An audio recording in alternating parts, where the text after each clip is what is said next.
मध्य प्रदेश में किसानों की आय दुगनी किए जाने के दावों की पोल एक एक करके खुलती जा रही है। जाहिर है, जब नहर और पानी ही नहीं होगा तो किसानों की फसल उत्पादन कैसे होगा, और ऐसे में फिर किसानों की आय दुगनी तो दूर, उनकी मूल पूंजी वापस हो जाए, यह बड़ी बात होगी।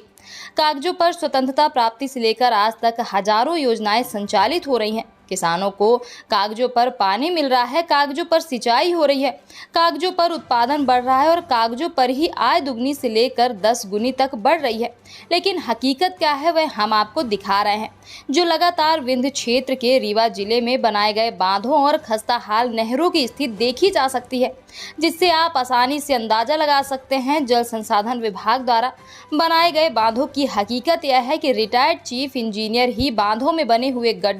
बांधों के बीच में बने हुए गड्ढों में घुसकर बता रहे हैं कि कितना व्यापक स्तर का भ्रष्टाचार किया गया है। यहाँ पर इस वीडियो में आप देख सकते हैं कि कैसे बाणसागर नहर मंडल के रिटायर्ड चीफ इंजीनियर SBS परिहार जब हनुमना मऊगंज क्षेत्र के गोवर्धहा बांध पर पहुंचे और उन्होंने देखा कि भीड़ में सैकड़ों ऐसे गड्ढे बने हुए हैं जिससे बांध टूटने की कगार पर है। उन्होंने बताया कि तकनीकी तौर पर इसे पाइपिंग कहते हैं, और जब पाइपिंग आगे बढ़कर बांध के भीतरी दीवार जहां पर पिचिंग का कार्य होता है उससे जुड़ जाता है तो पानी प्रेशर के कारण बांध टूट जाता है। और जिस प्रकार से गोवर्धहा बांध की स्थिति आज बनी हुई है, इसमें कोई संदेह नहीं है कि आने वाले कुछ महीनों अथवा वर्षों में यह बांध टूट जाएगा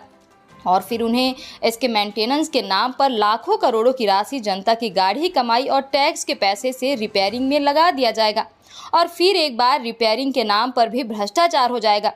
बता दें कि इस बीच बाणसागर बांध के रिटायर्ड अधीक्षण अभियंता नागेंद्र प्रसाद मिश्रा भी मौजूद थे, जिन्होंने इस पूरे मामले को देखकर अपने सर पर हाथ पटकते हुए कहा कि इतना व्यापक भ्रष्टाचार तो कभी उनके कार्यकाल में भी नहीं था जितना आज देखने को मिल रहा है। आप भी देखिए कि कैसे बाणसागर नहर मंडल के रिटायर्ड चीफ इंजीनियर SBS परिहार जब मऊगंज हनुमना क्षेत्र के गोवर्धहा बांध को देखने गए तो बांध के ऊपर बने सैकड़ों गड्ढों में घुसकर कैसे उन्होंने दिखाया कि जल संसाधन विभाग का भ्रष्टाचार किस हद तक बढ़ गया है।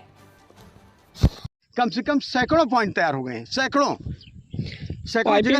पाइपिंग को रोकने के लिए क्या किया जाएगा? विभाग क्या करेगा? के लिए आप स्टीम पिचिंग में जहाँ तक वो है उसको पैक कराएं मिट्टी से, फिर उसके पिचिंग दुरुस्त कराएं, और डाउन स्ट्रीम के जो अंडर सेक्शन हो रहा है जहाँ गड्ढे बन गए 3-3, 4-4 फीट के 1-1 मीटर के गड्ढे हो गए हैं, उनको तत्काल बढ़िया रैमिंग करके न्यूमेटिक रैमर्स को पैकिंग करें, मिट्टी से स्लोप पूरा पक्का बनाएं, ड्रेनेज तक ड्रेन जो टो ड्रेन है टो ड्रेन और टॉप बिट वगैरह प्रॉपर मेंटेन करें। जो डिजाइन दे उसके डिजाइन के सेक्शन बनाएं, और सेक्शन नहीं बनाएंगे तो टाइम को बताना नहीं। हम कहते साल 2 साल अलग बात है, जैसे रहेगा तो ये डैम बह जाएगा, नहीं बस। आप देखिए, अभी हम लोग जल संसाधन विभाग के द्वारा बनाए गए कुछ जो बांध हैं जिन्हें माइनर टैंक इनकी टेक्निकल भाषा में बोला जाता है, उन माइनर टैंक का हम लोग निरीक्षण कर रहे हैं। और मऊगंज हनुमना क्षेत्र में अभी गए थे निरीक्षण करने के लिए, तो वहाँ पर जो एक गोवर्धहा बांध है, मतलब ये पतनारी बांध के पास में पड़ता है गोवर्धहा बांध, तो गोवर्धहा बांध का निरीक्षण कर रहे थे तो हमने ये देखा कि वहाँ पर जो भीट है, भीट जिसे किसे कहते हैं, जो डम्ब टाइप का, जैसे आपने बांध खोदा, बांध खोदने के बाद में उसका एक बांध की मेड़ बनाई, मेड़ को उसमें यहाँ लोकल भाषा में भीट बोलते हैं। तो उस भीट में जो काफ़ी चौड़ा होता है, तो एक तरफ तो अंदर वाला पार्ट होता है जहाँ पर इस तरह से पिचिंग वगैरह के पत्थर होते हैं, फिर एक अपोजिट साइड का होता है। तो हमने वहाँ पर ये देखा, हमारे साथ वाटर रिसोर्स डिपार्टमेंट के जल संसाधन विभाग के chief engineer retired Shri SBS परिहार साहब थे, और श्री नागेंद्र मिश्रा जी थे अधीक्षण बाणसागर डैम के।